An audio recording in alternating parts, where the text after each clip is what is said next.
Dobrý deň, vítajte u Farebných vlniek. Pripravila som pre vás sľubený postup pletenia na moherový kardigán. Ja som svoj moherový kardigán plietla z takéhoto zeleného moheru v dve nitky. Je to klasický počet metrov, ako sme zvyknutí pri mohere. Ja som mala tento moher na konuse, takže tam bolo počítané na 100 gramov 950 metrov. Je to kid moher na polyamide, ale môžete použiť akýkoľvek moher, či už na hodvabe alebo na polyamide, a budeme pliesť dve vlákna spolu. Plietla som na ihliciach číslo 5 a hustota môjho pletenia na 1 cm bola 1,8 očka. Ak sa pozriem na rozmery môjho kardigánu, tak na šírku je to 59 cm a na dĺžku približne 65 cm, čo je dobré si premyslieť, ak chceme si počítať očka na nejakú svoju veľkosť. Ja mám rada, keď je moherový kardigán taký voľnejší na postave, ako by sa vznášal okolo postavy, takže ja pridávam na nejakú voľnosť pri nosení až 18 až 20 cm, pri bežných pulovroch alebo teda svetroch si pridávam iba 10 cm. To je možno taká malá rada alebo nejaká taká nápoveda, ak budete premýšľať nad pletením takéhoto moherového svetra. Takže ja som pridávala na voľnosť pri nosení až 18 cm, takže šírka mi vyšla 59 cm. Plietla som, ako som spomínala, dvojmo na ihliciach číslo 5, patenty. Spodný okraj kardigána som uplietla patent jedno hladko, jedno obrátenie na ihliciach číslo 4,5. Rukav som uplietla na štvorkách patenty a légu, takisto na štvorky, a lége sa potom samostatne povenujem na konci tohto videa. Takže koľko očiek je potrebné nabrať na takýto moherový kardigán, keď chceme pliesť légu alebo dopletať légu samostatne potom na konci na upletený sveter. Ja som si nabrala 74 očiek. 74 očiek som rozdelila na raglanové línie po 2 očká, zadný diel 38 očiek, rukav 12 a 12. A keďže budeme pliesť V výstrih, tak na predné diely som si odložila 2 očka a 2 očka, čiže jedno krajové očko a jedno očko pred raglanovou líniou oddelujúcou predný diel a rukávy, aby sa mi na začiatku, keďže moher je taký viacej dierkový, voľnejšia je tá pletenina, aby sa mi dobre pridávalo okolo každej raglanovej línie.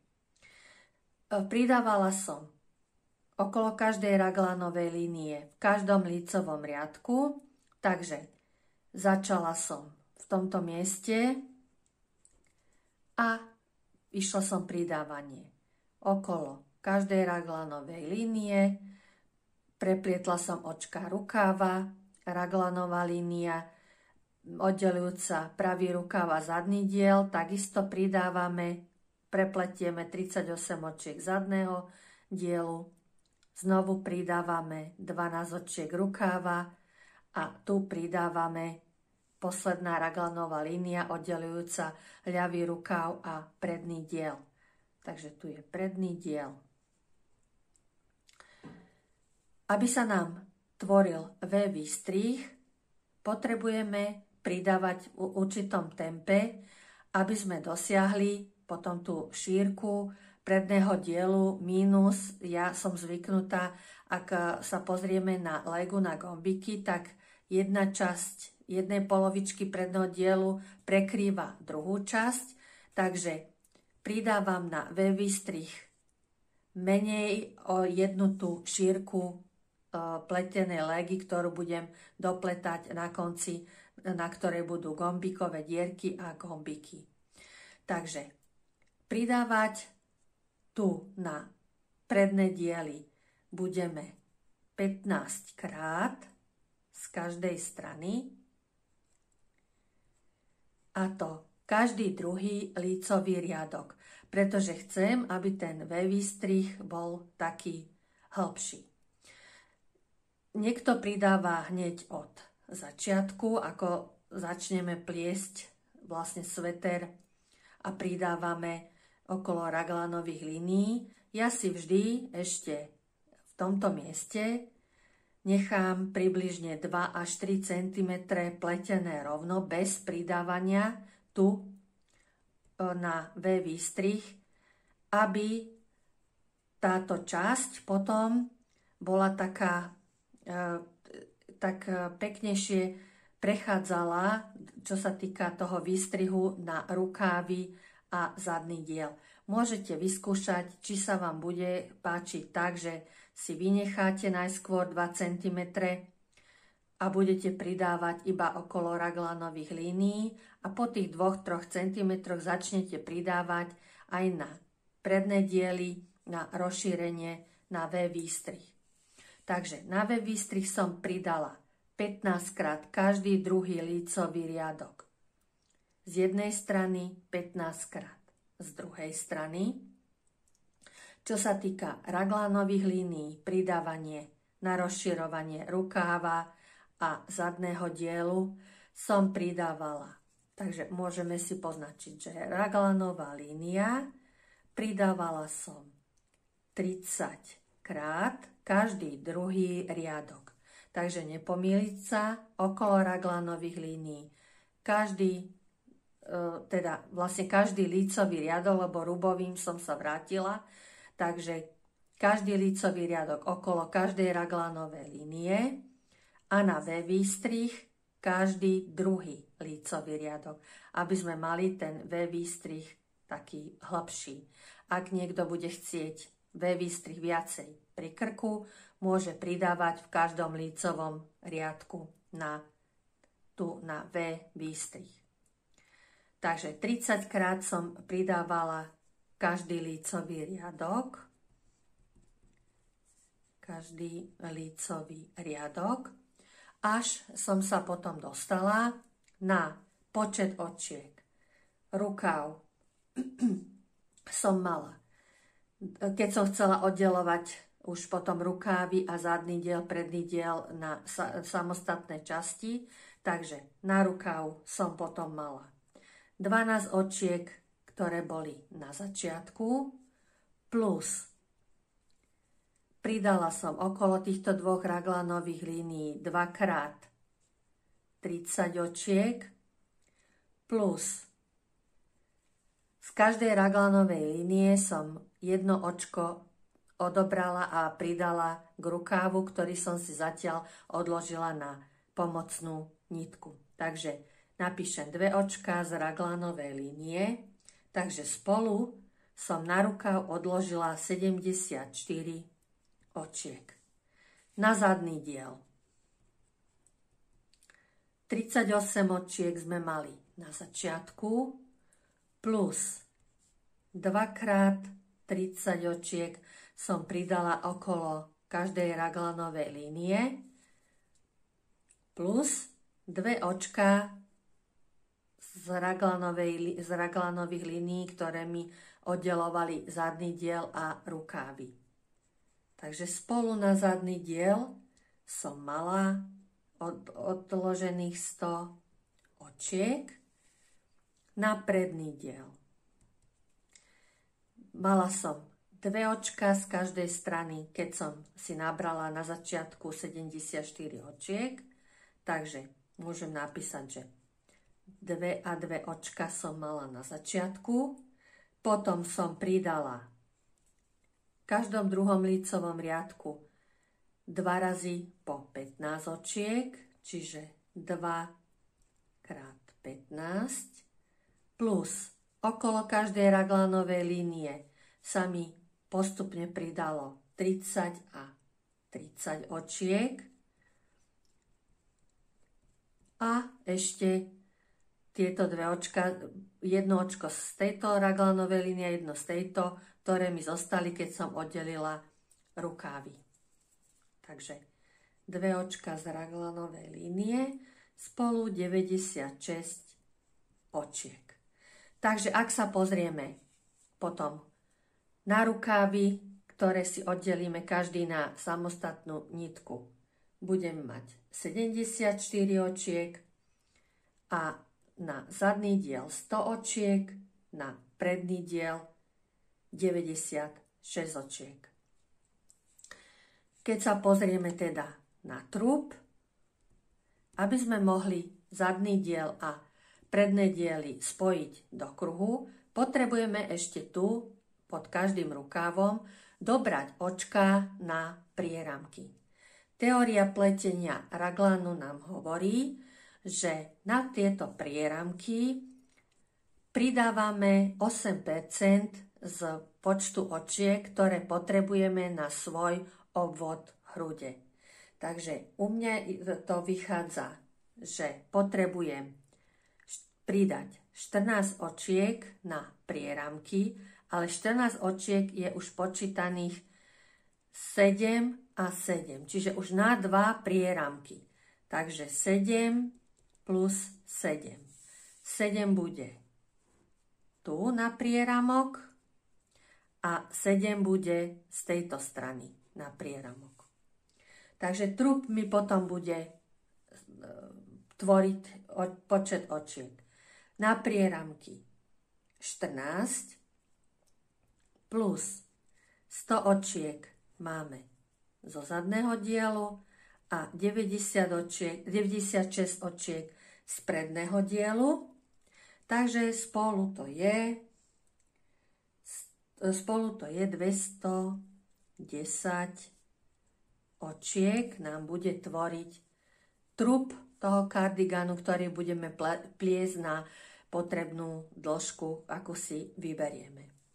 Ak budeme naberať rukáv, potom postupne, keď ho budeme chcieť dopliesť, 74 očiek budeme mať tie, ktoré sú odložené na pomocnej nitke, plus doberieme ešte pod pazuchami k rukávu 7 očiek z prieramku, takže spolu budeme mať 81 očiek. Ja som potom rukáv zužovala, približne každý 6. riadok z obidvoch strán okolo tej časti, ktorá je zo spodnej strany rukáva, čiže z každej strany som uberala po jednom očku každý 6. riadok, až som sa dostala na patent okolo ruky. Ja som chcela taký užší, tak som si nechala 50 očiek na manžetu okolo rukáva. To je, čo sa týka pletenia tohto, alebo postupu pletenia tohto mohairového kardigánu. Ešte som možno zabudla povedať, že tento celý kardigán aj s gombikmi váži 225 gramov. Takže takýto pekný, objemný kardigán váži iba 225 gramov. Teraz ešte pridám krátke video, ako som naberala legu na gombíky. Legu na gombíky som plietla na ihliciach číslo 4, ale použila som 3 vlákna tohto mohairu. Prečo? Pretože kardigán, ktorý vidíte tu na obrázku, je pletený bez zošívania a celá tá váha celého svetra pri nosení bude záležať, ako sa roztiahne lega, ktorá tvorí V výstrih, alebo teda je upletená okolo V výstrihu. Takže aby bola tá lega čo najviac pevná, najviac vydržala pri nosení a neustálom zapínaní a odopínaní svetra, použila som 3 vlákna na ihlice číslo 4. Ako som naberala? Tu na obrázku som vám nakreslila, tieto slzičky sú krajové očká. Každé krajové očko nám zaberá 2 riadky. Ale keby sme naberali očka z každého jedného riadka, ten okraj by bol na gombiky by bol príliš voľný a mohol by sa nám nepekne vyťahať a vlniť. Preto budeme naberať očka tak, že jedenkrát naberieme, z jedného krajového očka naberieme 2 nové očka na legu, z nasledujúceho krajového očka jedno očko. Keď sa pozrieme na to, ako to vyzerá na očkách krajových, ja som si tu zobrala inú skúšobnú vzorku, pretože na tej moherovej skúšobnej vzorke nebolo dobre vidieť krajové očka. Takže predstavme si, že toto je okraj toho moherového kardigana zeleného a chcem nabrať očka na gombikovú legu. Prvé očko vždy naberám tu do tohoto takého uzlíkového okraja, aby tu nebol žiadna medzera, žiadny odskok a tá lega, ktorú budem tu napletať, pekne, keď sa takto pozriem potom na ten kardigan, nadpojila sa ten okraj, sa nadpojil pekne vodorovne. Takže prvé očko vždy naberám tu do tohoto takého, ja to mám taký malinký uzlíček na okraji tej skúšobnej vzorky. Takže prvé očko by som mala, nasleduje krajové očko, ktoré je tvorené z tejto prednej časti a zo zadnej časti. Vyzerá takto, keď sa pozriem na výšku, tak ako som nakreslila. Takže tu som nabrala na začiatku jedno očko, z nasledujúceho krajového očka budem naberať najskôr jedno očko za túto zadnú časť a nasledovne druhé očko za túto prednú časť. Krajové očko nad ním, za obidve tieto časti naberiem jedno očko. Nasledujúce krajové očko, znova prvé očko zo zadnej časti, druhé očko z prednej časti. Pokračujem jedno krajové očko a jedno novo nabrané očko. Takže si zapamätám vždy. Jedno očko naberiem z jedného krajového očka, z nasledujúceho krajového očka 2. Jedno očko z celého tohto krajového očka, 2 očka z nasledujúceho. A týmto spôsobom prejdem celý ten V výstrih a naberiem si postupne potrebný počet očiek na pletenú legu na gombíky. Nezabudnem si ešte potom spočítať, či obidve polovice, ktoré som nabrala na predný diel, majú rovnaký počet očiek, aby som nemala jednu viacej širšiu, alebo teda sa mi viacej vyťahovala a druhá bola potom príliš úzka. No a upletiem si legu na počet centimetrov alebo na výšku, aká sa mi páči. Čo sa týka V výstrihu, keď sa pozriem na V výstrih, takže naberám jedno krajové očko, jedno očko, druhé krajové očko, 2 očka, až prídem do miesta, kde som vlastne skončila priberanie na V výstrih.